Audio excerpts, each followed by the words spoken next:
అల్హమ్దులిల్లాహి వహదా వస్సలాతు వస్సలాము అలా మల్లా నబీ అబాదా మబాద్ ఫఅఊదు బిల్లాహి మినష్ షైతానిర్ రజీం బిస్మిల్లాహిర్ రహమానిర్ రహీం అమిన్ తఖజు మిన్ దూనిహి ఆలిహతున్ ఖుల్ హాతూ బుర్హానుకుం బిస్మిల్లాహిర్ రహమానిర్ రహీం ఖుల్ హాతూ బుర్హానుకుం మిన్ కుంతుం సాదిఖీన్ బిస్మిల్లాహిర్ రహమానిర్ రహీం రబ్బి ఇష్రహ్ లీ సద్రీ వయస్సిర్ లీ అమ్రీ వహ్లుల్ ఉఖ్దతం మిన్ లిసానీ యఫ్ఖహు ఖౌలీ. అనంత కరుణామయుడు, అపార కృపాశీలుడు, సర్వలోకాల సృష్టికర్త నుండి అల్లాహ్ పేరుతో ప్రారంభిస్తున్నాను. నేటి కార్యక్రమానికి సభ నిర్వహణకర్త సోదరుడు నజీర్ అహ్మద్ గారు, వేదికని అలంకరించి ఉన్నటువంటి యుఐఆర్సి జనరల్ సెక్రటరీ సోదరుడు సిరాజుర్ రెహమాన్ గారు, మరియు వేదికపై ముఖ్య అతిథులుగా ఆసీనులైనటువంటి మా నాన్నగారు డాక్టర్ ఖాజా గారు, అదేవిధంగా ఆటోనగర్ టెక్నికల్ అసోసియేషన్ హాల్ యొక్క ప్రెసిడెంట్ అయినటువంటి నాగేశ్వరరావు గారు, అదేవిధంగా ఐలా యొక్క ప్రెసిడెంట్ అయినటువంటి వీరయ్య గారు, అదేవిధంగా నేటి కార్యక్రమానికి విచ్చేసి ఉన్నటువంటి హిందూ, ముస్లిం, క్రైస్తవ సోదర సోదరీమణులందరినీ కూడాను నేను ఇస్లామీయ పద్ధతిలో ఆహ్వానిస్తున్నాను. అస్సలాము అలైకుం వరహమతుల్లాహి వబరకాతుహు. దీని అర్థం సృష్టికర్త అయినటువంటి అల్లాహ్ యొక్క శాంతి మరియు శుభాలు మీ అందరి జీవితాలలో వర్షించుగాక. ఆమీన్ యా రబ్బుల్ ఆలమీన్. నేటి నా అంశము అపోస్తులుడైనటువంటి పౌలు బోధనలలో దేవుడు ఎవరు, దేవుడు ఎవరు అనేటటువంటి అంశంపై ప్రసంగం యొక్క ఆవశ్యకత ఏమిటి అంటే, సమాజంలో ఉన్నటువంటి అనేక మంది ప్రజలలో దేవుడు ఎవరు, దేవుళ్ళు ఎంతమంది అనే ప్రశ్నకి స్పష్టమైనటువంటి అవగాహన లేకపోవటమే అని చెప్పవచ్చు. ఉదాహరణకి దేవుడు ఎవరు, దేవుళ్ళు ఎంతమంది అని మనం ప్రపంచంలో ఉన్నటువంటి ముస్లిం సహోదరుని ప్రశ్నించినట్లయితే ప్రపంచ ముస్లింలందరూ కూడాను ముక్తకంఠమై దేవుడు ఒకే ఒక దేవుడు ఉన్నాడు, ఆయన అల్లాహ్ అని సమాధానం ఇస్తారు. ఇదే ప్రశ్నను దేవుడు ఎవరు, దేవుళ్ళు ఎంతమంది అనేటువంటి ప్రశ్నని ప్రపంచ క్రైస్తవ సోదరుల్ని మనం ప్రశ్నించినట్లయితే, ఉదాహరణకి దేవుళ్ళు ఎంతమంది అని ప్రశ్నిస్తే క్రైస్తవ సహోదరులు కొంతమంది దేవుడు ఒక్కడే అని సమాధానాన్ని ఇస్తారు. మరికొంతమంది అయితే దేవుడు ఒకడు కాదండి, దేవుళ్ళు ముగ్గురు ఉన్నారు అని సమాధానం ఇచ్చేవారు కూడా ఉన్నారు. మరికొంతమంది క్రైస్తవులైతే దేవుడు ఒకడు కాదు, ముగ్గురు కూడా కాదు, ముగ్గురు అయినటువంటి ఒక్కడు అని చెప్పేవారు ఉన్నారు. అదేమిటి ముగ్గురు అయినటువంటి ఒక్కడేమిటి అంటే అదే త్రిత్వము, అదే త్రియేక సిద్ధాంతము అని బోధిస్తారు.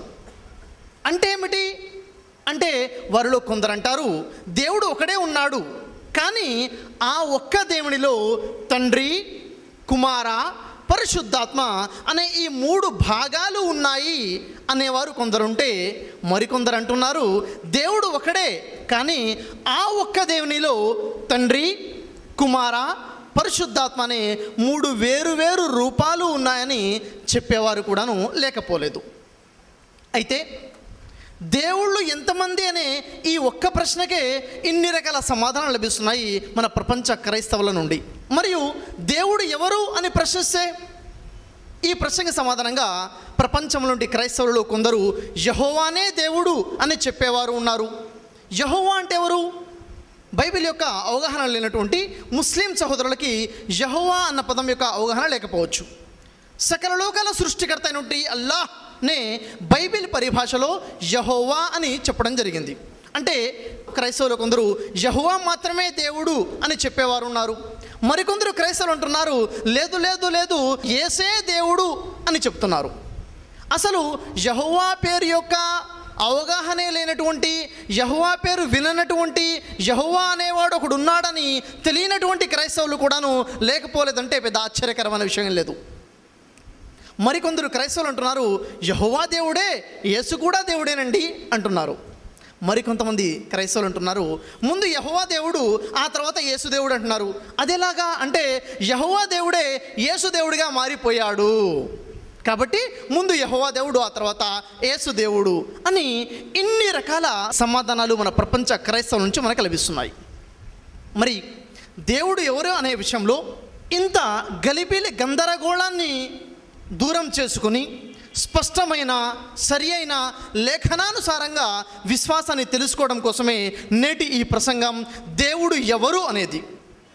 అయితే మరి ఈ దేవుడు ఎవరు అనే ప్రసంగం అపోస్తులుడైనటువంటి పౌలు బోధనలలో దేవుడు ఎవరు అనేది ఎందుకని, అపోస్తులుడైన పౌలు బోధనలో ప్రసంగించాల్సిన అవసరం ఏమిటి, ఈ చర్చ యొక్క ఆవశ్యకత ఏమిటి అంటే, ప్రపంచంలో నుండి క్రైస్తవులలో దేవుని పట్ల ఎన్ని రకాల విభిన్న విశ్వాసాలు ఉన్నప్పటికీ, దేవుళ్ళు ఒక్కరన్నప్పటికీ, దేవుడు ముగ్గురు అనేవారైనప్పటికీ, యేసు దేవుడు అనేవారైనప్పటికీ, యేసు దేవుడు కాదు అని వాదించేవారైనప్పటికీ, వీరందరూ ఎన్ని సంఘాలు ఉన్నా, ఎన్ని డినామినేషన్స్ ఉన్నా కానీ, ఎంత వేరువేరుగా ఉన్నప్పటికీ పౌలు బోధనలకి ఒక ప్రత్యేకమైనటువంటి స్థానము వీరి వద్ద ఉంది.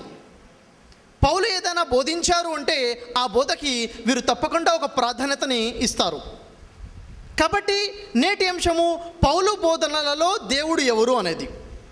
మరొక కారణం ఏమిటంటే, యేసును దేవుడని విశ్వసించేటువంటి క్రైస్తవులలో కొందరి యొక్క ఆలోచన ఏమిటంటే, యేసువారు తన పూర్తి జీవితంలో ఎప్పుడు కూడాను నేను దేవుణ్ణి, నన్ను ఆరాధించడని ఎప్పుడూ బోధించలేదు. కానీ యేసు తర్వాత అపోస్తులుడైనటువంటి పౌలు మాత్రము తాను రాసిన 14 పత్రికలలో యేసును దేవుడిగా ప్రకటించాడు, యేసు దేవుడని బోధించాడు అన్న భావనని కలిగి ఉన్నారు. అయితే ఈ భావనలో 2 విషయాలు కనబడుతున్నాయి. మొదటి విషయము, యేసు ఎప్పుడు కూడాను తాను దేవుడని ప్రకటించుకోలేదు. ఇది 100% వాస్తవం. రెండో విషయం ఏమిటి, పౌలు మాత్రము యేసు దేవుడని ప్రకటించాడు, బోధించాడు. వాస్తవానికి పౌలు యేసుని దేవుడని ప్రకటించాడా, పౌలు యేసుని దేవుడని బోధించాడా అన్నది నేటి అంశము, నేటి ప్రసంగము. అయితే యేసు ఎప్పుడు కూడాను తాను దేవుడని చెప్పుకోలేదు. యేసువారు తన పూర్తి జీవితంలో దేవుడు ఒక్కడే, ఆయన యెహోవా మాత్రమే, తాను ఆ ఒక్క దేవుని యొక్క దాసుడని చెప్పుకున్నారు. ఇది యేసు యొక్క బోధ అన్నది వాస్తవం. దీనికి సంబంధించి మరిన్ని వివరాలు మీకు తెలియాలంటే, నేను ప్రసంగించినటువంటి యేసు బోధనలలో దేవుడు ఎవరు, ఖురాన్ మరియు బైబిల్ వెలుగులు అనేది ఈ వీడియో స్టడీని మీరు చూడవచ్చు మరిన్ని వివరాల కోసము. అయితే నేటి అంశం అపోస్తులుడైనటువంటి పౌలు బోధనల్లో దేవుడు ఎవరు అనేది. మరి ఈ బైబిల్లో పౌలు బోధనలు ఎక్కడ ఉంటాయి, పౌలు బోధించిన బోధనలు మనం ఎలా తెలుసుకోవాలి బైబిల్లో అంటే, ఉదాహరణకి సమాజంలో అనేక రకాల బైబిల్స్ ఉన్నప్పటికీ నేను ఈరోజు మాత్రము 66 పుస్తకాలు కలిగి ఉన్నటువంటి ఈ ప్రొటెస్టెంట్ బైబిల్ నుంచి ప్రసంగిస్తాను. ఎందుకంటే ఇక్కడ ఉన్నటువంటి అనేక మంది క్రైస్తవులు అధిక శాతం వారు ఈ ప్రొటెస్టెంట్ బైబిల్నే వారు విశ్వసించి దీని ప్రకారంగానే వారి జీవితం గడిపే ప్రయత్నం చేస్తుంటారు. కాబట్టి ఈ ప్రొటెస్టెంట్ బైబిల్లో మొత్తం 66 పుస్తకాలు, 66 గ్రంథాలు ఉన్నాయి. ఈ ప్రొటెస్టెంట్ బైబిల్లో పాత నిబంధన, కొత్త నిబంధన అనే 2 భాగాలు ఉన్నాయి. పాత నిబంధనలో 39 గ్రంథాలు ఉన్నాయి, కొత్త నిబంధనలో 27 గ్రంథాలు ఉన్నాయి.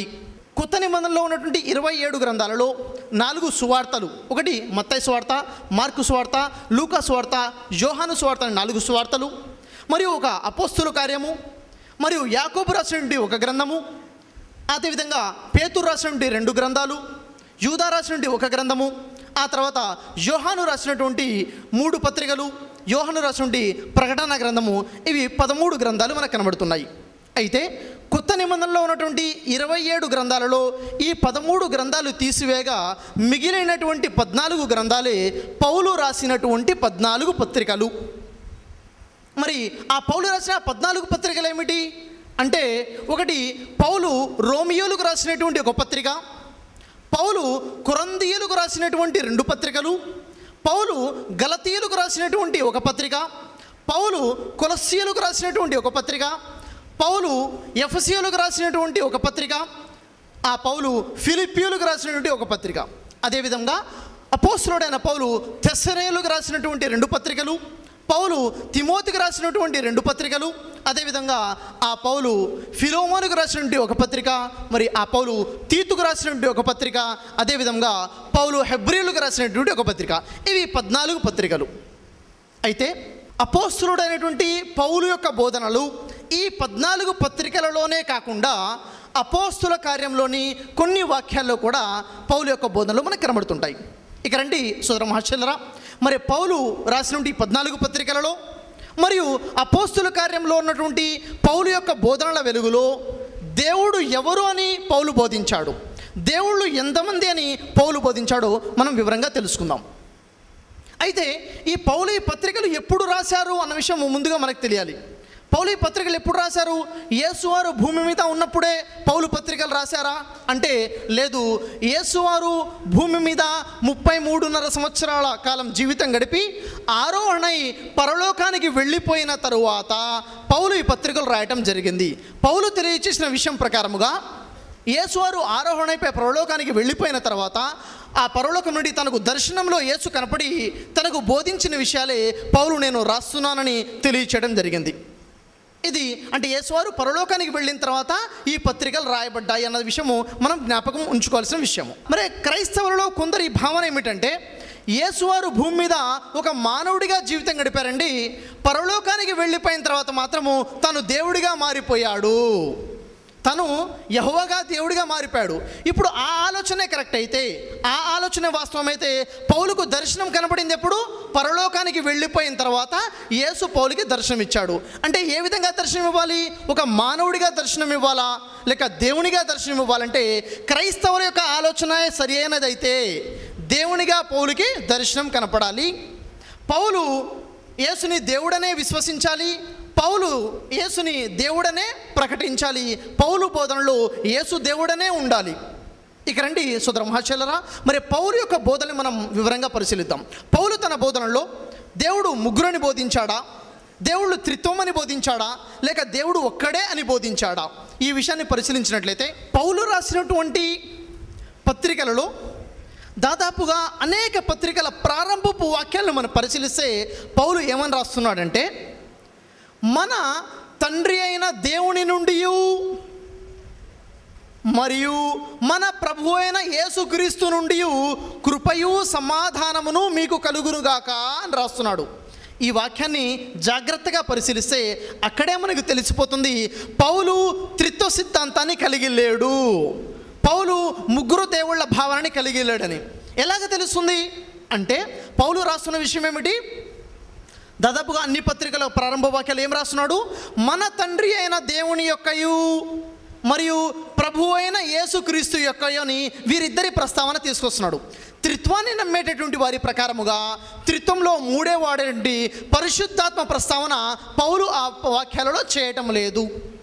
ఒకవేళ పౌలు త్రిత్వ సిద్ధాంతాన్ని బోధించేవాడైతే, పౌలు త్రిత్వ సిద్ధాంతాన్ని కలిగి ఉన్నవాడైతే ఆ వాక్యాన్ని ఏ విధంగా రాయాలి? తండ్రి అయిన దేవుని యొక్కయు మరియు ప్రభు అయిన యేసుక్రీస్తు నుండి పరిశుద్ధాత్మ నుండి అని ముగ్గురు ప్రస్తావన తీసుకురావాలి. అక్కడ ముగ్గురు ప్రస్తావన కాదు, కేవలము దేవుని ప్రస్తావన, యేసుక్రీస్తు ప్రస్తావన మాత్రమే పౌలు అక్కడ చేయడం జరుగుతుంది. ఇది మొదటి విషయం. ఈ వాక్యాన్ని పరిశీలిస్తే తెలుస్తున్న రెండవ విషయం ఏమిటంటే పౌలు దేవుని యొక్క అస్తిత్వాన్ని వేరుగా, యేసుక్రీస్తు యొక్క అస్తిత్వాన్ని వేరువేరుగా తెలియచేస్తున్నాడు. దేవుని నుండి యేసుక్రీస్తు నుండి కృపా సమాధానము మీకు కలుగునుగాక అని ఇద్దరి యొక్క ప్రస్తావన చేస్తున్నాడు. క్రైస్తవ సోదరులో కొందరి భావన ఏమిటి? యేసు పరలోకానికి వెళ్ళిపోయిన తర్వాత దేవుడిలో లీనమైపోయాడు, దేవునిగా మారిపోయాడు. అంటే పరలోకంలో ఒకే ఒక అస్తిత్వము, దేవుడనే అస్తిత్వం మాత్రమే ఉండాలి. కానీ అక్కడ దేవుని అస్తిత్వం వేరుగా, యేసుక్రీస్తు అస్తిత్వం వేరుగా కనబడుతుంది. అయితే మరి పౌలు పత్రికల్లో తన బోధన మనం పరిశీలించినట్లయితే బైబిల్ గ్రంథము పౌలు రోమియోలకు రాసినటువంటి పత్రిక 3వ అధ్యాయము 29వ వాక్యాన్ని మనం పరిశీలించినట్లయితే పౌలు ఈ విధంగా రాస్తున్నాడు. దేవుడు యూదులకు మాత్రమే దేవుడా, అన్యజనులకు దేవుడు కాదా? అవును, అన్యజనులకును దేవుడే, దేవుడు ఒక్కడే గనుక. చూడండి ఎంత మంచి విషయాన్ని తెలియచేస్తున్నాడు. దేవుడు యూదులకు మాత్రమే దేవుడా, యూదులు కాని వాళ్ళకి దేవుడు కాదా? అవును, యూదులు కాని వాళ్ళకు కూడా దేవుడే. ఎందుకట? దేవుడు ఒక్కడే గనుక. ఒకవేళ దేవుడు ఇద్దరుంటే, ఒక దేవుడు యూదుల కోసము, మరొక దేవుడు యూదులు కాని వారి కోసం ఉండేవారు. కానీ దేవుడు ఒకడే ఉన్నాడు కాబట్టి యూదులకు కూడా ఆయనే దేవుడు, యూదులు కాని అన్ని జనులకు కూడా ఆయనే దేవుడని పౌలు స్పష్టంగా బోధిస్తున్నాడు. మరియు పౌలు రాసినటువంటి ఎఫెసీయులకు రాసినటువంటి పత్రికలో 4వ అధ్యాయము 5వ వాక్యాన్ని పరిశీలించినట్లయితే పౌలు రాస్తున్నాడు, ప్రభువు ఒక్కడే, విశ్వాసము ఒకటే, బాప్తిజము ఒకటే, అందరికీ తండ్రి అయిన దేవుడు ఒక్కడే, ఆయన అందరికీ పైగా ఉన్నాడు. అందరికీ తండ్రి అయిన దేవుడు ఒక్కడే, ఆయన అందరికీ పైగా ఉన్నాడు. ఆ తర్వాత 1 కొరింథీ 8వ అధ్యాయము 4వ వాక్యాన్ని పరిశీలిస్తే, ఒకడే దేవుడు తప్ప వేరొక దేవుడు లేడని ఎరుగుదుము అంటున్నాడు. చూడండి, మరి పౌలు యొక్క బోధనలో ఎక్కడ కూడా ముగ్గురు దేవుళ్ళ ప్రస్తావన కనబడడం లేదు. దేవుడు ఒక్కడే, ఆయన అందరికీ పైగా ఉన్నాడు అని చెబుతూ ఆయన తప్ప వేరొక దేవుడు లేడు అని పౌలు స్పష్టంగా తెలియచేస్తున్నాడు. ఇది పౌలు యొక్క బోధ. దేవుడు ముగ్గురు కాదని, దేవుడు త్రిత్వం కాదని, దేవుడు ఒకే ఒక దేవుడు ఉన్నాడు, ఆయన తప్ప వేరొక దేవుడు లేడు అని పౌలు బోధిస్తున్నాడు. ఆ తర్వాత మరి అపోస్తలుడైనటువంటి పౌలు ఆ ఒక్క దేవుణ్ణి ఎలా పరిచయం చేస్తున్నాడు, ఆ దేవుణ్ణి ఎలా తెలుసుకోవాలి? అవునండి, దేవుడు ఒక్కడే, ఆయనే యేసు అనవచ్చు. అవునండి, దేవుడు ఒక్కడే, ఆయనే యెహోవా అనవచ్చు. వాస్తవానికి ఆ ఒక్క దేవుడు యెహోవానా, లేక ఆ ఒక్క దేవుడు యేసా? ఆ ఒక్క దేవుడి గురించి పౌలు తెలియచేస్తున్న గుణలక్షణాలు ఏమిటి? ఆ గుణలక్షణాలు బట్టి అసలు పౌలు బోధిస్తున్న ఆ ఒక్క దేవుడు యేసో లేక యెహోవానో మనకు తెలుస్తుంది. మరి పౌలు తెలియజేస్తున్న ఆ ఒక్క దేవుని యొక్క గుణలక్షణాలు చూసినట్లయితే, పౌలు రాసినటువంటి 1 తిమోతికి రాసినటువంటి మొదటి పత్రిక 6వ అధ్యాయము 16వ వాక్యాన్ని పరిశీలించినట్లయితే, సమీపింపరాని తేజస్సులో ఆయన మాత్రమే వసించుచు అమరత్వము గలవాడై ఉండి మనుష్యులలో ఎవడునూ ఆయనను చూడలేదు, మనుష్యులలో ఎవడునూ ఆయనను చూడనేరడు. ఈ వాక్యంలో 2 విషయాలు ప్రధానంగా కనబడుతున్నాయి. ఒకటి, అమరత్వము గలవాడై ఉన్నాడు, మరణము లేనటువంటి వాడై ఉన్నాడు. ఎవరు మరణం లేనివాడు? రెండోది, మనుష్యులలో ఎవడు కూడాను ఆయన్ని చూడలేదు. పౌలు తెలియజేస్తున్న మరొక విషయాన్ని చూసినట్లయితే 1 తిమోతి 1వ అధ్యాయము 17వ వాక్యంలో పౌలు దేవుని యొక్క 4 గుణలక్షణాలు తెలియజేస్తున్నాడు. మొదటి గుణలక్షణం ఏమిటంటే, మొదటిది, సకల యుగములకు రాజై ఉండి అక్షయుడును అదృశ్యుడును అగు అద్వితీయ దేవునికి ఘనతయు మహిమయు సదాకాలము కలుగునుగాక, యుగ యుగములు కలుగునుగాక అని తెలియచేస్తున్నాడు. ఎవరికి, ఏ దేవునికి ఘనత మహిమ కలగాలి? ఏ దేవుడైతే సకల యుగములకు రాజై ఉన్నాడో, ఏ దేవుడైతే అక్షయుడై ఉన్నాడో, ఏ దేవుడైతే అదృశ్యుడై ఉన్నాడో, ఏ దేవుడైతే అద్వితీయ దేవుడై ఉన్నాడో. ఇక రండి సోదర మహాశయులారా, మరి ఈ 4 గుణలక్షణాలు యేసులో ఉన్నాయా, లేక ఈ 4 గుణలక్షణాలు యెహోవాలో ఉన్నాయా? మొదటి విషయము, సకల యుగములకు రాజై ఉన్నవారు ఎవరు? యేసా, యెహోవానా?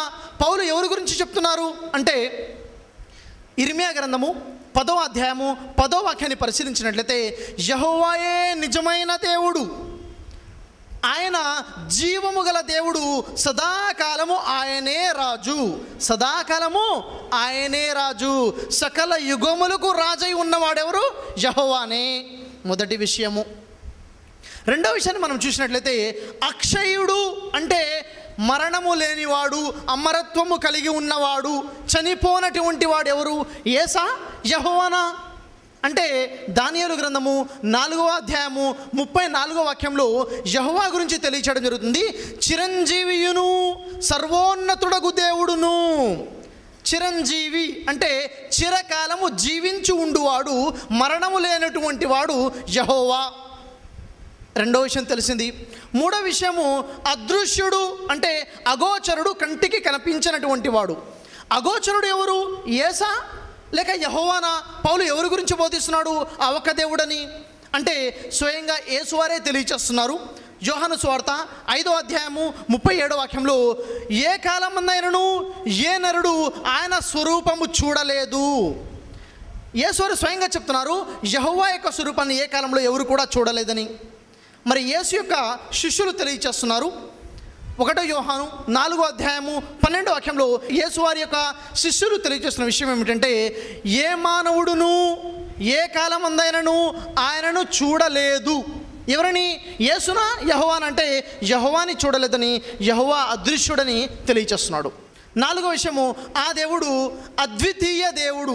అద్వితీయ దేవుడు ఎవరు? యేసా, యెహోవానా?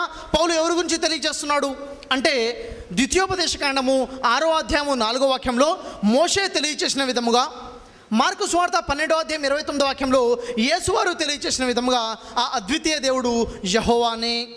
వారు ఏం తెలియచేస్తున్నారు? ఓ ఇశ్రాయేలు వినుము, మన దేవుడైన యెహోవా అద్వితీయుడైన యెహోవా, అద్వితీయ దేవుడెవరు? యెహోవానే. అని ఈ 4 విషయాలు కూడాను యెహోవాకి సంబంధించి అపోస్తలుడైన పౌలు తెలియజేశాడన్న విషయము మనకు స్పష్టంగా అర్థమవుతుంది. ఆ తర్వాత అపోస్తలుల కార్యము 14వ అధ్యాయము 15వ వాక్యాన్ని చూసినట్లయితే పౌలు మహాశయుడు ఏం తెలియజేస్తున్నాడంటే, మీరు వ్యర్థమైన వాటిని విడిచిపెట్టి ఆకాశమును, భూమిని, సముద్రమును, వాటిలో ఉన్న సమస్తమును సృజించినటువంటి జీవము గల దేవుని వైపుకు తిరగవలనని నేను మీకు సువార్త ప్రకటించుచున్నాను అన్నాడు. పౌలు సువార్త ప్రకటిస్తున్నాడు. ఏమని? మీరు దేవుని వైపుకు మరలండి. ఏ దేవుడు? యేసు దేవుడా? యెహోవా దేవుడా? అంటే పౌలు తెలియచేస్తున్నాడు, ఎవరా దేవుడు? ఆకాశమును, భూమిని, సముద్రమును, వాటిలో ఉన్న సమస్తాన్ని సృజించిన దేవుని వైపుకు, మరియు జీవము గల దేవుని వైపుకు తిరగమంటున్నాడు. మరి ఎవరు ఆ సృష్టికర్త అన్న దేవుడు? ఎవరు సమస్తాన్ని సృజించిన దేవుడు అంటే, నిర్గమాకాండము 20వ అధ్యాయము 11వ వాక్యాన్ని మనం పరిశీలించినట్లయితే, 6 దినములలో యెహోవా భూమిని, ఆకాశమును, సముద్రమును, వాటిలో ఉన్న సమస్తమును సృజించెను. ఎవరు? యెహోవా. అంటే యెహోవా గురించే పౌలు బోధిస్తున్నాడు. ఆయన జీవము గల దేవుడు. మరి జీవము గల దేవుడు ఎవరు? ఇర్మియా గ్రంథము 10వ అధ్యాయము 10వ వాక్యాన్ని చూసినట్లయితే, యెహోవాయే నిజమైన దేవుడు, ఆయన జీవము గల దేవుడు. యెహోవా జీవము గల దేవుడు. ఆ జీవము గల దేవుడు గురించి పౌలు తెలియజేస్తున్నాడని మనకి స్పష్టంగా బైబిల్ పరిశీలనలో మనకు తెలుస్తుంది. ఆ తర్వాత విషయాన్ని మనం చూసినట్లయితే, అపోస్తలుడైన పౌలు ఆ ఏకైక దేవుని యొక్క గుణలక్షణాల గురించి ఇంకేం తెలియజేస్తున్నాడు?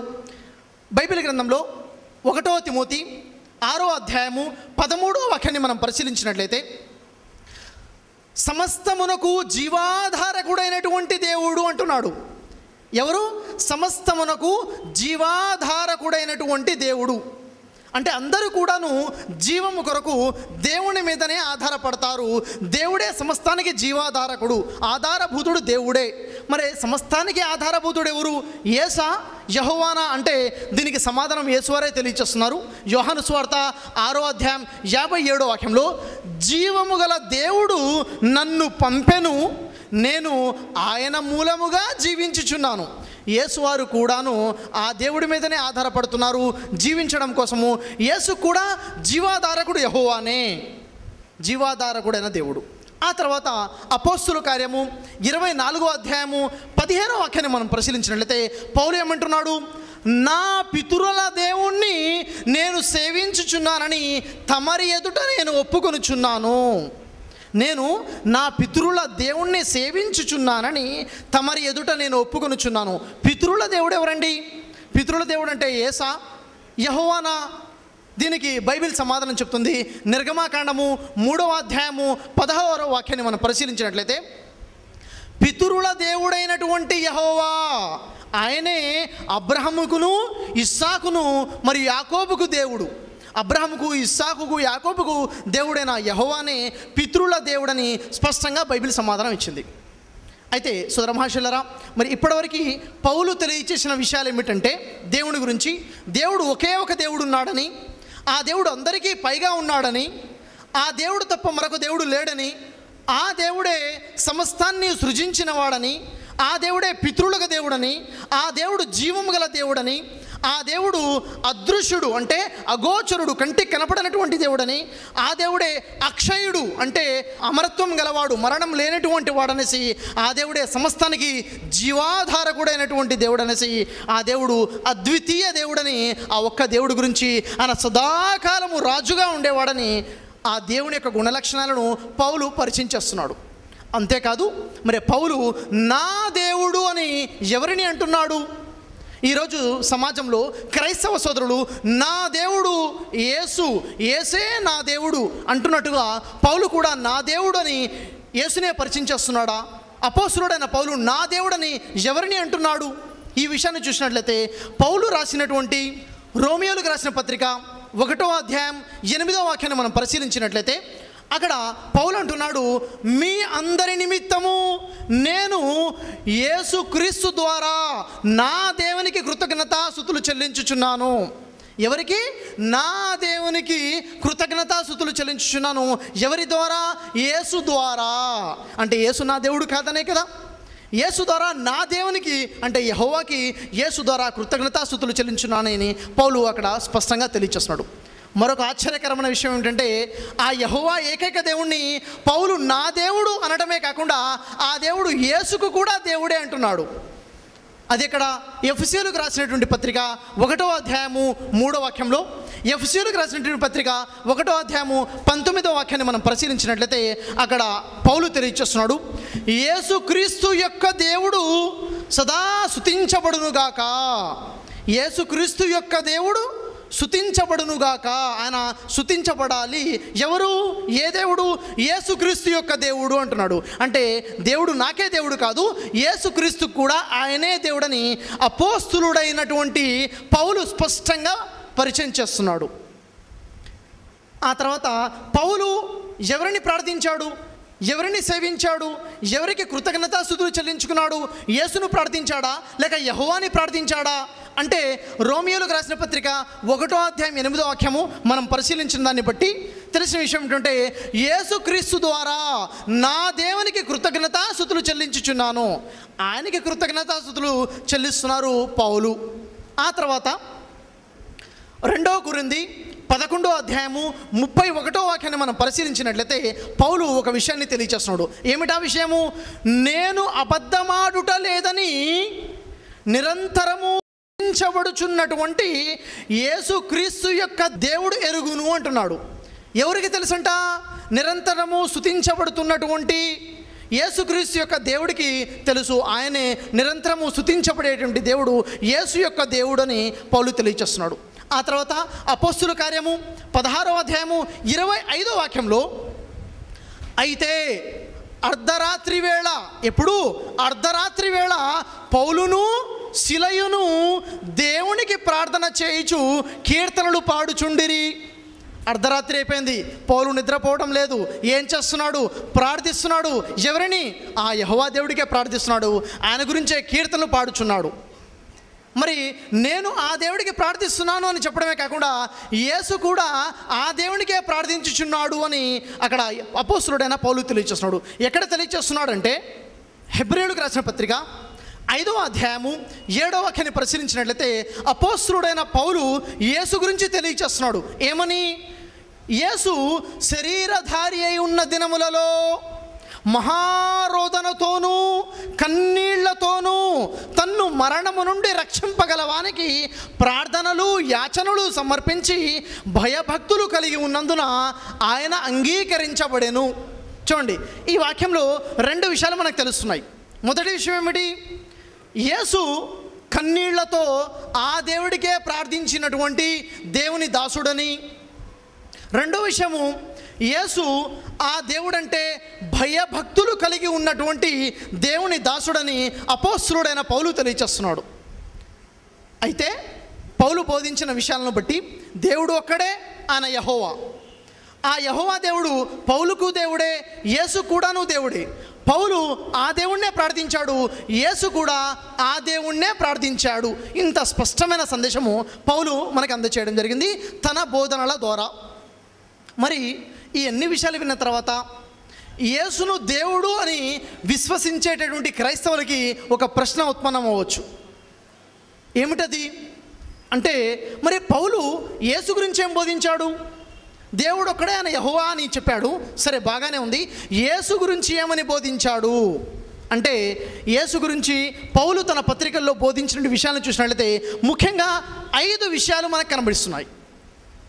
యేసు ఎవరు అంటే 5 విషయాలు ముఖ్యంగా పౌలు తెలియచేయడం జరిగింది. మొదటి విషయం ఏమిటి?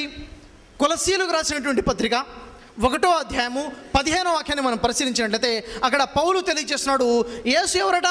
సర్వ సృష్టికి ఆది సంభూతుడై ఉన్నాడు. సృష్టికి ఆది యందు సృష్టించబడిన వాడై ఉన్నాడు. ఆది సంభూతుడు, ఆది యందు సంభవించబడినవాడు. అంటే సృష్టి. యేసు సృష్టికర్తనా? సృష్టి అని అపోస్తలుడైన పౌలు తెలియచేస్తున్నాడు. ఇదే విషయము యేసువారు కూడా తెలియచేస్తున్నారు. ప్రకటన గ్రంథము 3వ అధ్యాయము 14వ వాక్యంలో, సర్వ సృష్టికి ఆదియునైన వాడు చెప్పు సంగతులేమనగా. సర్వ సృష్టికి ఆదియునైన వాడు ఎవరు? యేసు. యేసు సృష్టిలో ఒక భాగమే కానీ యేసు సృష్టికర్త కాదు. మొదటి విషయం. రెండో విషయం ఏమిటి? రెండో విషయం పౌలు వారు తెలియచేస్తున్నారు. 1 తిమోతి 2వ అధ్యాయం 5వ వాక్యంలో, దేవుడు ఒక్కడే, దేవునికి నరులకును మధ్యవర్తియు ఒక్కడే, ఆయన క్రీస్తు యేసను నరుడు. యేసు ఎవరట? క్రీస్తు యేసను దేవుడు అంటున్నాడా పౌలు? క్రీస్తు యేసను నరుడు అంటున్నాడా? నరుడు అంటున్నాడు. అంటే యేసు ఎవరు? ఒక మానవుడు, ఒక నరుడు అని పౌలు తెలియచేస్తున్నది రెండవ విషయం. మూడో విషయం ఏమిటి? యేసు దేవునికి నరులకు మధ్యవర్తి. అంటే దేవుడికి ప్రజలకి మధ్యవర్తి యేసు. ప్రతి కాలంలో ఉన్న ప్రతి ప్రవక్త కూడాను దేవునికి మరియు ప్రజలకి మధ్యవర్తిగా ఉంటాడు. దేవుడు తన సువార్తను ప్రజలకు అందించాలంటే మధ్యవర్తి ద్వారా అందిస్తాడు. ఆ మధ్యవర్తియే ప్రవక్త. దేవుడు తన ప్రవక్త ద్వారా సందేశాన్ని అందిస్తాడు ప్రజలకు. ఉదాహరణకు, దేవుడు మోషే మధ్యవర్తి ద్వారా ధర్మశాస్త్రాన్ని ఇశ్రాయేలు ప్రజలకు అందించాడు.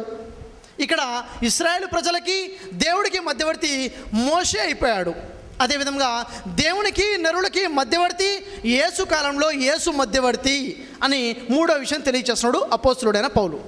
ఆ తర్వాత 4వ విషయాన్ని చూసినట్లయితే అపోస్తలుల కార్యము 9వ అధ్యాయము 22వ వాక్యంలో పౌలు తెలియజేసిన విషయం ఏమిటంటే, పౌలు యొక్క అసలు పేరు సౌలు. సౌలు మరీ ఎక్కువగా బలపడి ఈయనే క్రీస్తుని రుజువుపరుచుచు దమస్కులో ఉన్నటువంటి యూదులను కలవరపరిచెను. సౌలు బాగా బలపడిన తర్వాత దర్శనం కనపడింది. పౌలు విశ్వాసపరంగా బాగా బలపడ్డాడు. బలపడిన తర్వాత ఈయనే దేవుడై ఉన్నాడు అని రుజువులు చూపిస్తున్నాడా, లేక ఈయనే క్రీస్తు అయి ఉన్నాడని రుజువులు చూపిస్తున్నాడా? అంటే ఈయనంటే యేసే క్రీస్తు అయి ఉన్నాడని రుజువులు చూపించుకుంటూ దమస్కులో కాపురం ఉంటున్నటువంటి యూదులను కలవరపరిచాడు. అంటే రుజువులు దేనికోసం ఉన్నాయి? ఆధారాలు దేని గురించి ఉన్నాయి? యేసే క్రీస్తు అని చెప్పడానికి ఆధారాలు ఉన్నాయి, కానీ యేసే దేవుడు అని చెప్పడానికి ఆధారాలు బైబిల్లో ఎక్కడా లేవు. అపోస్తలుల కార్యము 17వ అధ్యాయము 3వ వాక్యాన్ని మనం పరిశీలించినట్లయితే అపోస్తలుడైన పౌలు తెలియచేస్తున్నాడు, నేను మీకు ప్రచురము చేయు యేసే క్రీస్తై ఉన్నాడని, నేను మీకు ప్రచురము చేయు యేసే క్రీస్తై ఉన్నాడని లేఖనములలోని దుష్టాంతములను ఎత్తి విప్పి చెప్పుచు 3 విశ్రాంతి దినములు వారితో తర్కించుచుండెను. పౌలు తర్కిస్తున్నాడు, వాదిస్తున్నాడు, బోధిస్తున్నాడు. ఎన్ని రోజులు? 3 విశ్రాంతి దినములు, దాదాపుగా 3 వారాల పాటు వారితో తర్కిస్తున్నాడు. ఏమని? యేసే క్రీస్తై ఉన్నాడని కేవలం బోధించడం లేదు, లేఖనాలు విప్పి చెప్తున్నాడు. మీ దగ్గర ఉన్న ధర్మశాస్త్రంలో ఫలానా లేఖనంలో యేసే క్రీస్తు అని ఉంది, ఈ యేసే క్రీస్తు అని వారికి తెలియచేస్తున్నాడు. అసలు విషయం ఏమిటంటే, యూదులు దేవుని నమ్ముతున్నారు, దేవుడు ఒక్కడే, ఆ దేవుడు అద్వితీయుడని యూదులు నమ్ముతున్నారు. కానీ ఆ యూదులు తమ దగ్గర ఉన్న ధర్మశాస్త్రంలో చెప్పబడిన క్రీస్తును ఇంకా నమ్మలేదు. ఏ క్రీస్తు అయితే వస్తాడు అని ధర్మశాస్త్రంలో వ్రాయబడి ఉందో ఆ క్రీస్తు యేసు వచ్చేశారు, కానీ యూదులు గుర్తించలేకపోయారు. అప్పుడు పౌలు వారికి చెప్తున్నారు, ఓ యూదులారా, మీ ధర్మశాస్త్రంలో ఉన్న లేఖనాలలో చెప్పబడినటువంటి ఆ క్రీస్తే ఈ యేసే ఆ క్రీస్తు అని చెప్పి లేఖనాలు విప్పి చెప్తున్నాడే తప్ప మీ ధర్మశాస్త్రంలో చెప్పబడిన ఆ ఏకైక దేవుడు ఈయనే అని చెప్పడం లేదు. స్పష్టంగా ఈ యేసే క్రీస్తే ఉన్నాడు. మరి క్రీస్తు అంటే ఏమిటి? యేసే క్రీస్తు అంటే ఏమిటి? క్రీస్తు అంటే మనం ఏమని విశ్వసించాలి? క్రీస్తు అంటే ఎన్నుకోబడినవాడు, దేవునిచే ఎన్నుకోబడినవాడు, దేవునిచే అభిషేకించబడినవాడు, అభిషిక్తుడు అని అర్థం. అపోస్తలుల కార్యము 2వ అధ్యాయము 36వ వాక్యంలో చూసినట్లయితే ఈ యేసునే దేవుడు క్రీస్తుగాను ప్రభువుగాను నియమించెను. చూడండి, దేవుడు యేసును క్రీస్తుగాను ప్రభువుగాను నియమించాడు. అంటే దేవుడు యేసును క్రీస్తుగా నియమించక ముందు యేసు క్రీస్తు కాదు. యేసు క్రీస్తుగా నియమించబడిన తరువాత యేసు క్రీస్తు అయ్యాడు. ఈ విషయం యేసువారే చెప్తున్నారు. లూకా సువార్త 4వ అధ్యాయము 18వ వాక్యాన్ని పరిశీలించినట్లయితే, బీదలకు సువార్త ప్రకటించుట కొరకు ఆయన నన్ను అభిషేకించెను. దేవుడు నన్ను అభిషేకించాడు. ఎందుకోసం అభిషేకించాడు? బీదలకు సువార్త ప్రకటించడం కోసము అభిషేకించాడు. అభిషేకించిన తరువాత యేసు అభిషిక్తుడు అయ్యాడు, క్రీస్తు అయ్యాడు.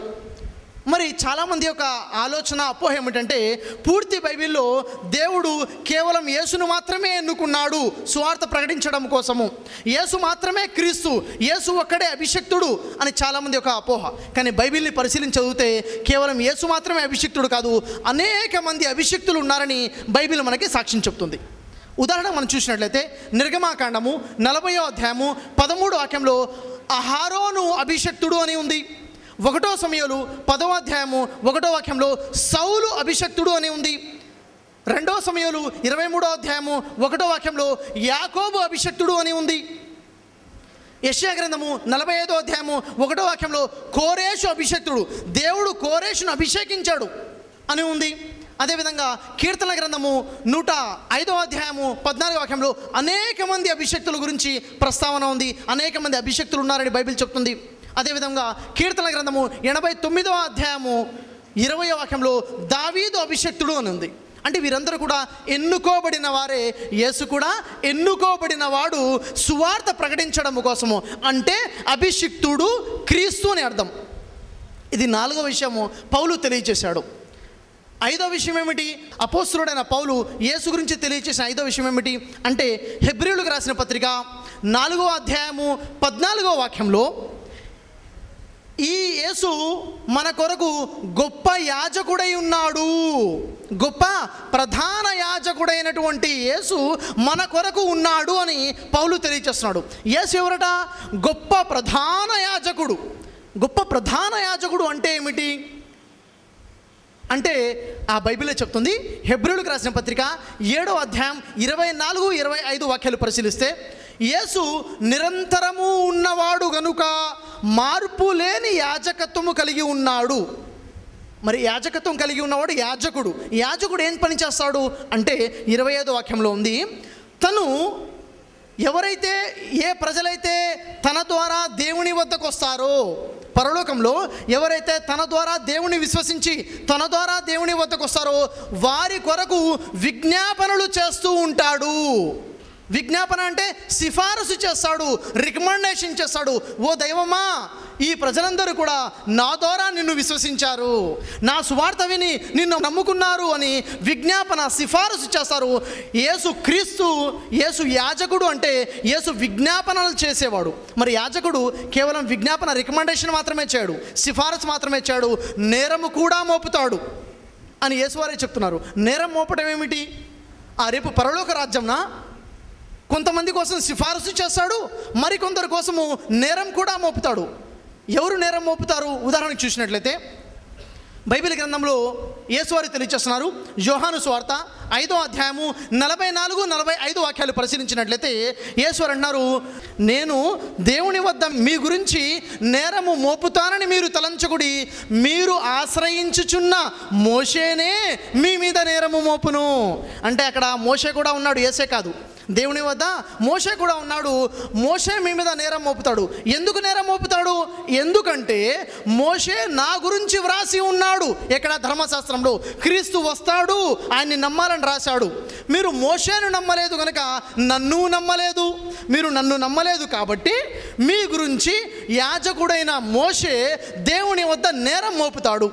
అంటే ఇక్కడ ఒక ఆలోచన రావచ్చు, అవునండి యేసు కేవలం విజ్ఞాపనలు చేస్తుంటాడు, వేరే వారైతే నేరం మోపుతారు. లేదు, యేసువారు కూడా నేరం మోపుతారని యేసే అంటున్నారు. యేసువారు కూడా నేరం మోపుతారట. ఎక్కడ? మత్తయి సువార్త 7వ అధ్యాయం 23వ వాక్యాన్ని పరిశీలించినట్లయితే ఆ దినమున అనేకులు నన్ను చూసి ప్రభువా ప్రభువా మేము నీ నామమున ప్రవచింపలేదా, మేము నీ నామమున అద్భుత కార్యములు చేయలేదా, మేము నీ నామమున మహత్కార్యములు చేయలేదా అని అందురు. అంటే యేసును నమ్మిన వారే కదా, యేసును ప్రభు అని పిలిచేవాళ్ళు యేసును నమ్మిన వారే. యేసు పేరట మహిమలు చేసేవారు, అద్భుతాలు చేసేవారు, ప్రవచించేవారు యేసును నమ్మిన వారే అందరూ. అప్పుడు నేను వారితో, నేను ఎన్నడూ మిమ్మల్ని ఎరుగను, అక్రమము చేయువారలారా నా యొద్ద నుండి పొండని అందును. యేసువారు ఏమని నేరం మోపుతున్నారు? అక్రమము చేయువారలారా అని నేరం మోపుతున్నారు. అక్రమము ఏమిటి? యేసువారు ఎప్పుడు కూడా నేను దేవుడు అని చెప్పుకోలేదు, కానీ వీళ్ళందరూ యేసును దేవుడని నమ్మారు. యేసును దేవుడని నమ్మి రేపు పరలోకంలో యేసు దగ్గరికి వెళ్తే వారి గురించి యేసువారు యాజకుడైన యేసు వారి మీద నేరం మోపుతారు. ఒకవేళ యేసుని క్రీస్తుని, ఒక బోధకుడని, ఒక ప్రవక్తని నమ్మి యేసు దగ్గరికి వెళ్తే యేసు వారి గురించి దేవుని వద్ద సిఫారసు చేస్తారు, విజ్ఞాపనలు చేస్తారని తెలియచేయడం జరుగుతుంది. ఇదే యాజకుడు అని. మరి ఇక్కడ గమనించదగ్గ ముఖ్యమైన మరొక విషయం ఏమిటంటే, యేసువారు ఏమన్నారు, నా ద్వారా దేవుని వద్దకు వచ్చేవారు గురించి నేను విజ్ఞాపన చేస్తా అన్నారు.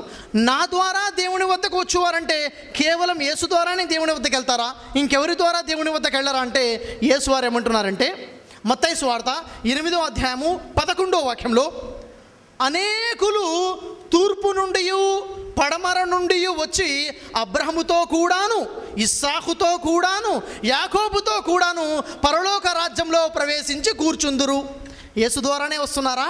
కాదు. యేసు అంటున్నారు అబ్రహాముతో కూడాను వస్తారు, ఇస్సాకుతో కూడాను వస్తారు, యాకోబుతో కూడాను వస్తారు. అంతేకాదు, మత్తయి సువార్త 21వ అధ్యాయము 31, 32 వాక్యాలు పరిశీలించినట్లయితే అక్కడ బాప్తిజం ఇచ్చు యోహాను యెహయా అలైహిస్సలాం గురించి యేసువారు చెప్తున్నారు. యెహయా యొక్క సువార్త విని, బాప్తిజం ఇచ్చు యోహాను సువార్త విని వేశ్యలు, సుంకరులు మారు మనసు పొందారు. వారు కూడా యోహాను ద్వారా పరలోక రాజ్యానికి వస్తారు. ఇది అపోస్తలుడైన పౌలు యేసు గురించి బోధించినటువంటి 5 విషయాలు. ఏమిటా 5 విషయాలంటే, యేసు దేవుని యొక్క సృష్టి, యేసు ఒక మానవుడు, నరుడు, యేసు దేవునికి నరులకి మధ్యవర్తి, యేసు దేవునిచే ఎన్నుకోబడినటువంటి క్రీస్తు అంటే అభిషిక్తుడు. ఆ యేసు దేవుని వద్ద యాజకుడుగా, నిరంతరము ఉన్నవాడుగా, యాజకుడుగా అక్కడ ఉన్నాడు. యాజకుడు అంటే సిఫారసు చేసేవాడు మరియు నేరము మోపేవాడుగా ఉన్నారని ఈ 5 విషయాలు ఇంత స్పష్టంగా మరి పౌలు బోధనలు మనం చూసినట్లయితే దేవుని వేరుగా, యేసుని వేరుగా ఇంత స్పష్టంగా తన బోధనలో మనకు కనబడుతున్నాయి. అయితే పౌలు బోధించినటువంటి ఒక 3 విషయాలు, యేసు గురించి ఒక 3 విషయాలు చెప్పండి. 3 విషయాలను చూసి క్రైస్తవ సోదరులో కొందరు అపోహపడ్డారు యేసు దేవుడు అని. ఏమిటా 3 విషయాలు? పౌలు యేసు గురించి ఏమన్నాడంటే దేవుని కుమారుడైన యేసుక్రీస్తు అన్నాడు, మొదటి విషయం. రెండో విషయము మన ప్రభువు అయిన యేసుక్రీస్తు అన్నాడు. ప్రభువు అంటే ఏమిటి? దేవుడు కాదా మరి అని చాలామంది దేవుడు అనుకున్నారు. మరి పౌలు యేసు గురించి మన రక్షకుడైన యేసుక్రీస్తు అన్నాడు. అమ్మ రక్షకుడు, మరి రక్షకుడు అంటే దేవుడు కాదా అని ఈ 3 విషయాలు చూసి దేవుని కుమారుడు, యేసుక్రీస్తు ప్రభువు, యేసు రక్షకుడు, ఈ 3 విషయాలు చూసి క్రైస్తవ సోదరులు కొందరు యేసుని దేవుడిగా భ్రమించారు. పౌలు యేసు గురించి దేవుడని బోధించాడని భ్రమపడ్డారు. అసలు వాస్తవం ఏమిటి? పౌలు యేసు గురించి ఇంకా ఏమని బోధించాడు? దేవుని కుమారుడు అంటే అర్థం ఏమిటి? ప్రభువు అంటే అర్థం ఏమిటి? రక్షకుడు అంటే అర్థం ఏమిటి? ఈ విషయాన్ని క్లుప్తంగా నేను మీకు తెలియజేస్తాను. హెబ్రీయులకు రాసిన పత్రిక 4వ అధ్యాయము 14వ వాక్యంలో దేవుని కుమారుడైన యేసుక్రీస్తు అన్నాడు. యేసుని దేవుని కుమారుడని అపోస్తలుడైన పౌలు అన్నాడు. అసలు దేవుని కుమారుడు అంటే ఏమిటి? దేవుని కుమారుడు ఎవరు అంటే ఆ పౌలే తెలియచేస్తున్నాడు. రోమియోలకు రాసిన పత్రిక 8వ అధ్యాయము 14వ వాక్యంలో అంటున్నాడు, దేవుని ఆత్మచే ఎందరు నడిపించబడుదురో వారందరూ దేవుని కుమారులై ఉందురు. దేవుని ప్రేరణ చేత ఎవరైతే నడిపించబడతారో వారందరూ కూడా దేవుని కుమారులై ఉంటారు. యేసు మాత్రమే కాదు. ఈ విషయంలో యేసు వారు ఏమన్నారంటే మత్తయి సువార్త 5వ అధ్యాయము 9వ వాక్యంలో, సమాధానపరుచువారు ధన్యులు, వారు దేవుని కుమారులు అనబడుదురు. దేవుని కుమారులు అనబడుదురు. అనబడిన కుమారులు, దేవుడికి అసలు కుమారుడు కాదు, దేవునికి అనబడిన కుమారుడు. యేసు కూడా అనబడిన కుమారుడే. కుమారుడు అనబడ్డాడు. ఎవరు చెప్తున్నారు? బైబిల్ మనకు సాక్ష్యం చెప్తుంది. లూకాసు వార్త 1వ అధ్యాయం 32వ వాక్యంలో, సర్వోన్నతుని కుమారుడు అనబడును. యేసు సర్వోన్నతుని కుమారుడా? సర్వోన్నతుని కుమారుడు అనబడినవాడా? కుమారుడు అనబడినవాడు. దేవునికి అనబడిన కుమారులే ఉన్నారు తప్ప దేవునికి అసలు కుమారులు ఒక్కళ్ళు కూడా లేరు. యేసు దేవుని యొక్క అసలు కుమారుడు కాదు. లూకాసు వార్త 1వ అధ్యాయం 35వ వాక్యంలో, యేసు దేవుని కుమారుడు అనబడును. యేసు దేవుని కుమారుడు అనబడును, అనబడ్డాడు. అనబడిన కుమారుడే తప్ప దేవునికి అసలు కుమారుడు లేడు, దేవుడికి కుమారుడే లేడు. ఇది వాస్తవం.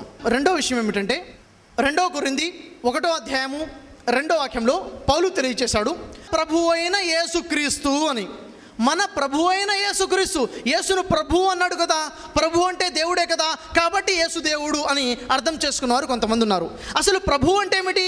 ప్రభు అంటే దేవుడనే ఒకే అర్థం ఉందా అంటే, ప్రభు అంటే దేవుడనే అర్థమే కాకుండా ఇంకా చాలా అర్థాలు ఉన్నాయి బైబిల్లో. ప్రభు అంటే రాజు అని, పరిపాలకుడు అని, చక్రవర్తి అని, బోధకుడు అని, ప్రవక్త అని అనేక అర్థాలు ఉన్నాయి.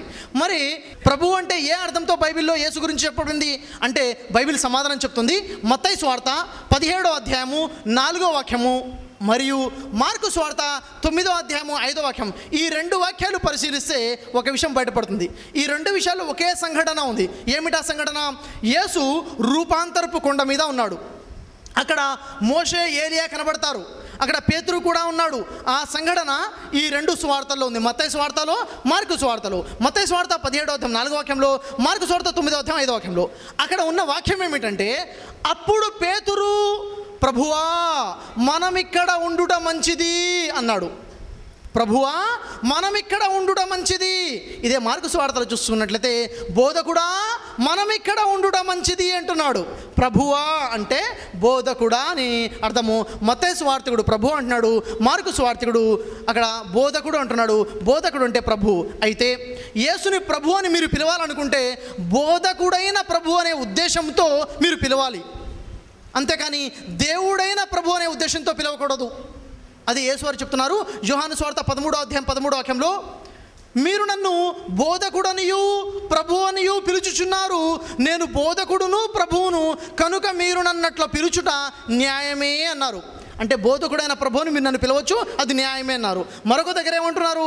మత్తయి సువార్త 7వ అధ్యాయం 21వ వాక్యంలో, ప్రభువా ప్రభువా అని నన్ను పిలుచు ప్రతివాడు పరలోక రాజ్యంలోకి ప్రవేశింపడు అన్నారు. దేవుడనే ఉద్దేశంతో నన్ను ప్రభు అంటే వారు స్వర్గంలోకి పోరు, పరలోకంలోకి పోరు అన్నారు. కాబట్టి ప్రభువు అంటే బోధకుడు అనే ఉద్దేశంతో యేసు గురించి వాడబడింది. ప్రభు అనే పదం కేవలం యేసు గురించే కాదు, అనేక మంది గురించి వాడబడింది. ఉదాహరణకి ఆది కాండము 19వ అధ్యాయం 1వ వాక్యంలో దైవదూతలను కూడా ప్రభువులు అనడం జరిగింది.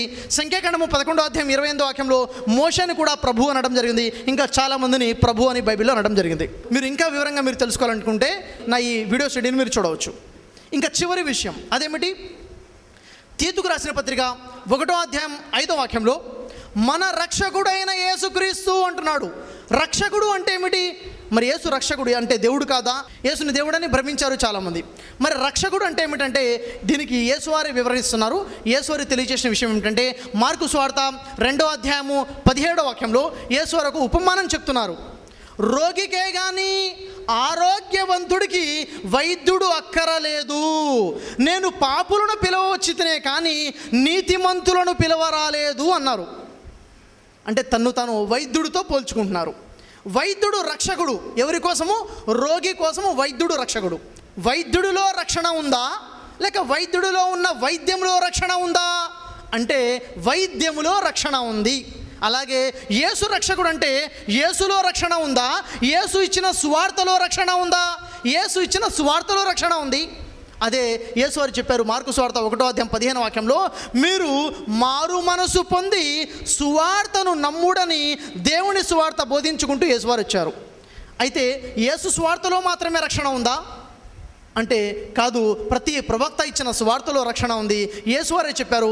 మత్తయి సువార్త 21వ అధ్యాయము 31, 32 వాక్యాలు చూసినట్లయితే, బాప్తిజం ఇచ్చి యోహాను ఇచ్చిన సువార్త ద్వారా రక్షణ పొందారు వేశ్యలు మరియు సుంకరులు. అంటే బాప్తిజం యోహాను సువార్తలో కూడా రక్షణ ఉంది, ప్రతి ప్రవక్త యొక్క సువార్తలో రక్షణ ఉంది. ఆ విధంగా యేసు రక్షకుడు. అయితే రక్షకులందరికీ రక్షకుడు ఎవరు అంటే ఆయనే యెహోవా రక్షకుడు, ఆయనే అందరికీ దేవుడైన అద్వితీయ దేవుడు. అందుకే యేసు తన ఆపదల్లో ఉన్నప్పుడు, ఓ దేవుడా నన్ను రక్షించవా అని ఆ దేవుడినే రక్షణ కోరారు. మరి రక్షకుడు ఎవరు అనే విషయాలు మీరు ఇంకా వివరంగా మీరు తెలుసుకోవాలనుకుంటే, ఖురాన్ మరియు బైబిల్ వెలుగులో రక్షకుడు ఎవరు అనే నా ఈ వీడియో స్టడీని మీరు చూడవచ్చు.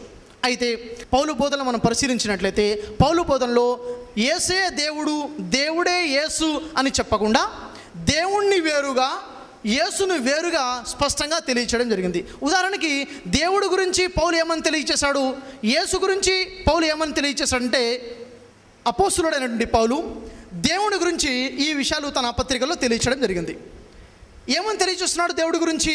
ఆ దేవుడు తండ్రి అయిన దేవుడని, ఆ దేవుడే రక్షకుడైన దేవుడని, ఆ దేవుడే మహామహుడైన దేవుడని, ఆ దేవుడే అద్వితీయ దేవుడని, ఆ దేవుడే శ్రీమంతుడైన దేవుడని, ఆ దేవుడే సత్యవంతుడైన దేవుడని, ఆ దేవుడే నిత్య దేవుడని, ఆయనే సృష్టికర్త అయిన దేవుడని, ఆయనే అక్షయుడైన దేవుడని, ఆయనే జీవం గల దేవుడని, ఆయనే సమాధానకర్త అయిన దేవుడని, ఆయనే శక్తివంతుడైన దేవుడని, ఆయనే స్తోత్రారుడైన దేవుడని, ఆయనే మృతులను లేపేటువంటి దేవుడని, ఆయన అద్వితీయ జ్ఞానవంతుడైన దేవుడని, ఆయనే యేసుకు సైతం దేవుడని దేవుడి గురించి పౌలు తెలియచేశాడు. ఆ తర్వాత అపోస్తలుడైన పౌలు తన పత్రికలో తెలియజేసిన విషయం ఏమిటంటే యేసు గురించి, ఈ విషయాలు అపోస్తలుడైన పౌలు యేసు గురించి తన పత్రికలో తెలియచేయడం జరిగింది. అవి ఏమిటంటే యేసు క్రీస్తు అని, యేసు అపోస్తలుడు అని, యేసు ప్రధాన యాజకుడని, యేసు గొప్ప యాజకుడు అని, యేసు మార్పులేని యాజకుడు అని, యేసు మధ్యవర్తి అని దేవునికి నరులకి, మరియు ఆ యేసు పూట కాపరి అని, యేసు మానవుడు నరుడు అని, యేసు ఆది సంభూతుడు అంటే సృష్టించబడిన వాడని, ఇంత స్పష్టమైన తేడా అపోస్తలుడైన పౌలు దేవుని గురించి వేరుగా యేసు గురించి వేరుగా ఇంత స్పష్టంగా తెలియచేస్తుంటే, అపోస్తలుడైన పౌలు యేసునే దేవుడని చెప్పాడు అని అనడము పౌలు మీద నింద మోపడం తప్ప మరేమీ కాదు అన్న విషయం కూడా మనకు అర్థమవుతుంది. గలతీయులకు రాసిన పత్రిక 1వ అధ్యాయము 8వ వాక్యంలో, నేను మీకు తెలియచేసినటువంటి ఈ సువార్తను కాక వేరొక సువార్తను ఎవరైనా ప్రకటించిన ఎడల వాడు శాపగ్రస్తుడు అన్నారు. వాడు శాపగ్రస్తుడు. ఎవరు శాపగ్రస్తులు? ఎవరైతే అపోస్తలుడైన పౌలు సువార్త ఇచ్చాడో ఆ సువార్త కాకుండా కొత్త సువార్తను ప్రకటించిన వాడు శాపగ్రస్తుడు. పౌలు ఇచ్చిన సువార్త ఏమిటి? దేవుడు ఒక్కడే, యెహోవానే దేవుడు, యేసు ఆ దేవుని యొక్క దాసుడు, యేసు ఆ దేవునిచే ఎన్నుకోబడిన క్రీస్తు. కొత్త సువార్త బోధించడం అంటే దేవుడు ముగ్గురై ఉన్నారు, దేవుడు త్రిత్వమై ఉన్నాడు, యేసు కూడా దేవుడే అని ఎవరైనా బోధిస్తే వారు శాపగ్రస్తులు అని అపోస్తలుడైన పౌలు అంటున్నాడు. మరి ఇది యెహోవా కూడా ప్రకటించిన విషయము. ఇర్మియా గ్రంథము 17వ అధ్యాయము 5వ వాక్యం, యెహోవా ఈలాగు సెలవిచ్చుచున్నాడు. ఏమని సెలవిస్తున్నాడు? నరులను ఆశ్రయించి శరీరులను తనకు ఆధారముగా చేసుకుని యెహోవా మీద నుండి తన మనసును తొలగించుకుని వాడు శాపగ్రస్తుడు. నరుడు అయిన యేసును ఆశ్రయించి యెహోవా మీద నుంచి తన మనసును తొలగించుకుని యేసే దేవుడు అన్నవాడు శాపగ్రస్తుడు. ఆ తర్వాత అపోస్తలుల కార్యం 20వ అధ్యాయము 29-30 వాక్యాల్లో పౌలు తెలియచేసినటువంటి విషయం ఏమిటంటే, నేను వెళ్ళిపోయిన తరువాత మీలో క్రూరమైన తోడేళ్లు ప్రవేశించునని నేను ఎరుగుదును. నేను వెళ్ళిపోయిన తర్వాత క్రూరమైన తోడేళ్లు మీలో ప్రవేశిస్తాయి. అవి మంద అంటే ప్రజలను కనికరింపకుండా తమ శిష్యులను తమ వెంట ఈడ్చుకుని పోవట కొరకు వంకర మాటలు మీకు బోధించేటువంటి మనుషులు మీలోనే బయలుదేరును. పౌలు ఏమంటున్నాడు? వంకర మాటలు బోధించేవారు అంటే లేనటువంటి మాటలు. దేవుడు ఒక్కడు అని ఉంటే త్రిత్వం అని బోధించేవారు, దేవుడు అద్వితీయుడు అని ఉంటే త్రియేకమైన దేవుడు ముగ్గురు దేవుడు అని బోధించేవారు, యేసు దేవుని దాసుడు అని ఉంటే యేసే దేవుడు అని బోధించే వంకర మాటలు బోధించేటటువంటి క్రూరమైన తోడేళ్ళు అంటే అబద్ధ బోధకులు ఎక్కడుంటారంట? మీలో నుండే బయలుదేరును. మీలో నుండే అంటే హిందువుల నుండా, ముస్లింల నుండా? మీలో నుండే అంటే క్రైస్తవుల నుండే బయలుదేరతారు. వారు ఏం చేస్తారు? వంకర మాటలు చెప్పి దారి తప్పిస్తారు అని పౌలు హెచ్చరిస్తున్నాడు. పౌలు చెప్పిన విధంగానే జరిగింది. పౌలు ఇంకేం చెప్పాడో తెలుసా? రోమా 1వ అధ్యాయము 22-23 వాక్యాలు మనం పరిశీలించినట్లయితే పౌలు చెప్తున్నాడు, వారు అవివేక హృదయము గలవారై తాము జ్ఞానులమని చెప్పుకొనుచు బుద్ధిహీనులై, వారు బుద్ధిహీనులైపోయారట. బుద్ధిహీనులై అక్షయుడకు దేవుణ్ణి వదిలిపెట్టి క్షయమగు మనుషులని, పక్షులని, జంతువులని ఒక మహిమా స్వరూపాన్ని తయారు చేసుకున్నారు. ఈరోజు అక్షయుడైన యెహోవాను వదిలిపెట్టేశారు. క్షయుడు అంటే మరణం కలిగి ఉన్నటువంటి యేసుని, మరియని, పరిశుద్ధాత్మని, పౌరాన్ని తయారు చేసుకుని ఈ విధంగా జరుగుతుందని పౌలు చెప్పాడు. ఇదే మన క్రైస్తవ సమాజంలో మనం చూస్తున్నాము. ఇది పౌలు చెప్పిన విషయమే కాదు, యేసు కూడాను ముందే ప్రవచించిన విషయము. మత్తయి సువార్త 13వ అధ్యాయము 39వ వాక్యంలో యేసు వారు తెలియజేశారు, గోధుమల మధ్య గురుగులు విత్తబడును, గురుగులు దుష్టుని సంబంధులు, వాటిని విత్తువాడు అపవాది సాతాను. గోధుమలు ఉన్నాయి, గోధుమల మధ్య గురుగులు విత్తబడతాయి, సాతాను విత్తుతాడు అన్నారు. గోధుమలు ఏమిటి? దేవుడు ఒక్కడే అనేది ఒక గోధుమ, దేవుడు రెండు కానివాడు అద్వితీయుడు అనేది గోధుమ, యేసు దేవుని దాసుడు గోధుమ, యేసు క్రీస్తు గోధుమ. గురుగులు ఏమిటి? ముగ్గురు దేవుళ్ళు ఉన్నారు గురుకు, త్రిత్వమైన దేవుడు ఉన్నాడు గురుకు, యేసు కూడా దేవుడే, గురుగులు విత్తబడ్డాయి. యేసు చెప్పిన ప్రవచనం నెరవేరింది. అయితే ఈ గురుగులు ఎప్పుడు విత్తబడ్డాయి, ఇది ఎప్పుడు జరిగింది? మనం చరిత్రను పరిశీలిస్తే చరిత్రలో మనకు స్పష్టంగా విషయం తెలుస్తుంది. అదేమిటంటే ఆదిమ క్రైస్తవులు, మొదటి కాలంలో ఉన్నటువంటి క్రైస్తవుల్లో ఎవరిలో కూడా దేవుడు ముగ్గురని, యేసు దేవుడు అన్న భావన లేదు. కానీ క్రీస్తు పుట్టక ముందు నుంచే, యేసు పుట్టక ముందు నుంచే కొన్ని అన్య జాతులలో త్రిత్వ సిద్ధాంతం ఉండేది. దేవుడు త్రిత్వమై ఉన్నారు అన్న సిద్ధాంతం ఉండేది. వారు నెమ్మదిగా క్రైస్తవుల్లో వ్యాపించడం ద్వారా, వారి ద్వారా త్రిత్వ సిద్ధాంతం క్రైస్తవులోకి వచ్చింది. అది ఒకరి నుంచి మరొకరికి వ్యాపించుకుంటూ త్రిత్వ సిద్ధాంతాన్ని నమ్మేవారు సంఖ్య పెరుగుతూ పోయింది, ఆ విశ్వాసం బలపడుతూ పోయింది, వారి అధికారం పెరుగుతూ పోయింది. చివరికి 4వ శతాబ్దం వచ్చినప్పుడు, ఉదాహరణకి 325వ సంవత్సరంలో దేవుళ్ళు ముగ్గురని నమ్మేటువంటి వారి సంఖ్య బాగా పెరిగిపోయింది, వారి అధికారం బాగా పెరిగిపోయింది. అక్కడ క్రైస్తవుల్లో సంఘ విభేదాలు వచ్చేసాయి. ఏ సంఘ విభేదాలు వచ్చాయి? దేవుడు ఒక్కడు అని నమ్మేటువంటి సంఘాలు ఉన్నాయి, దేవుడు ముగ్గురని నమ్మేవారు ఉన్నారు, యేసును దాసుడని నమ్మేవారు ఉన్నారు, యేసు దేవుడని నమ్మేటువంటి వారు కూడా ఇలా సంఘ విభేదాలు వచ్చేసాయి. మరి అలాంటి పరిస్థితుల్లో 325వ సంవత్సరంలో కాన్స్టాంటిన్ రాజు నైసియా సభ ఏర్పాటు చేయడం జరిగింది. ఆ నైసియా సభలో అతని యొక్క లక్ష్యం ఏమిటంటే క్రైస్తవులందరినీ కూడా సమైక్యపరచాలి, వారిలో ఉన్న భేదాలను తీసివేయాలి, వాళ్ళందరినీ కలపని ఒక ప్రయత్నం చేశాడు. ఆ ప్రయత్నంలో ఏం జరిగిందంటే, ఆ ప్రయత్నంలో ఏరియస్ అనేటి ఒక క్రైస్తవ పండితుడు, అతనేసి అనేటువంటి మరొక క్రైస్తవ పండితుడు, వీళ్ళిద్దరి మధ్యన ఆ సభలో వాదం మొదలైపోయింది. దేవుడు ఒక్కడని ఏరియస్, దేవుడు ముగ్గురని అతనేసియన్, యేసు దేవుడు కాదని ఏరియస్, యేసు దేవుడే అని అతనేసియన్ మధ్య వాదన. ప్రజలు రెండుగా చీలిపోయారు. అక్కడ అధికార బలం వల్ల, సంఖ్యాబలం వల్ల ఏరియస్ని సభలో నుంచి బయటికి వెలివేయటం జరిగింది. అక్కడ అధికారం బలం వల్ల దేవుడు త్రిత్వమై ఉన్నాడన్న అన్య విశ్వాసము క్రైస్తవంలో స్థాపించబడింది.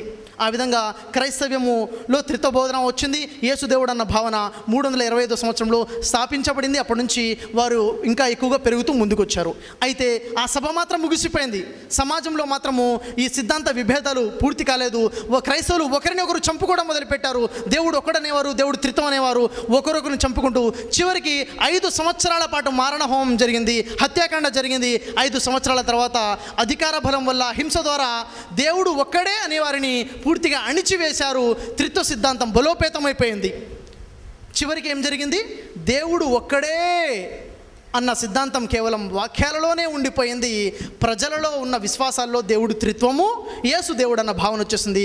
దురదృష్టకరమైన విషయం ఏమిటంటే నేటి మన సమాజంలో కూడాను దేవుడు ఒక్కడన్న విషయము క్రైస్తవులలో కనపడదు, కేవలం బైబిల్లో ఉన్న వాక్యాల్లోనే కనబడుతుంది.